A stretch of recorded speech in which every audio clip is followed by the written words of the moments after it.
Guys, happy Sunday. இன்றைக்கி special பார்த்தீங்கன்னா எல்லாருமே நிறைய க்ராசரி ஷாப்பிங், அப்புறம் வந்து நான்வெஜ் ஷாப்பிங்லாம் இன்றைக்கி தான் பண்ணுவீங்க. நான் அப்படி கொஞ்சம் ஷாப்பிங் பண்ணதில் வந்து எனக்கு ரொம்ப ரொம்ப ஃபேவரட்டான ஃப்ரூட்டுங்க. இப்போ வந்து ஸ்ட்ராபெரி அப்படின்றது சீசனில் போயிட்டுருக்கு. யாருக்கு வந்து ரொம்ப ரொம்ப பிடிக்கும்னு சொல்லுவாங்க. எனக்கு வந்து ரொம்ப பிடிக்கும். லிட்டரலி 3 வேளை வந்து நீங்கள் எனக்கு ஸ்ட்ராபெரி கொடுத்தாலுமே நான் சாப்பிடுவேன்.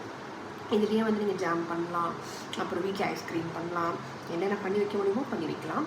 இல்லை வேறு எதாவது ரெசிபிஸ் உங்களுக்கு தெரியும்னா கூட எனக்கு கமெண்ட் பண்ணுங்கள்.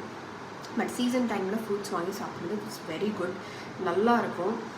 அது வந்து உங்களுக்கு எல்லா இடத்துலையும் அவைலபிளாகவும் இருக்கும். ஸோ நீங்கள் தாராளமாக வாங்கி சாப்பிட்லாம். இன்னும் கோயம்பேடுலாம் போனீங்கன்னா உங்களுக்கு லெஸ்ஸர் ப்ரைஸில் கிடைக்கும், இன்னும் ஃப்ரெஷ்ஷாக கிடைக்கும். ஸோ 4-5 டப்பாவே வாங்கிட்டு வந்து ஸ்டோர் பண்ணிட்டீங்கன்னா ஒரு 1 or 2 வீக்ஸ் இருக்கும். ஸோ இந்த மாதிரி சண்டேஸ் வந்து நீங்கள் என்னென்ன பண்ணுவீங்க, என்ன தான் வந்து க்ராசரி ஷாப்பிங்ஸ் பண்ணுவீங்க, என்னென்ன ஸ்பெஷலாக சாப்பிடுவீங்க, நான்வெஜ் வந்து கண்டிப்பாக எல்லாருமே சாப்பிடுவோம், பட் அதை தாண்டி வேறு என்னென்ன சாப்பிடுவீங்க அப்படின்றத கமெண்ட்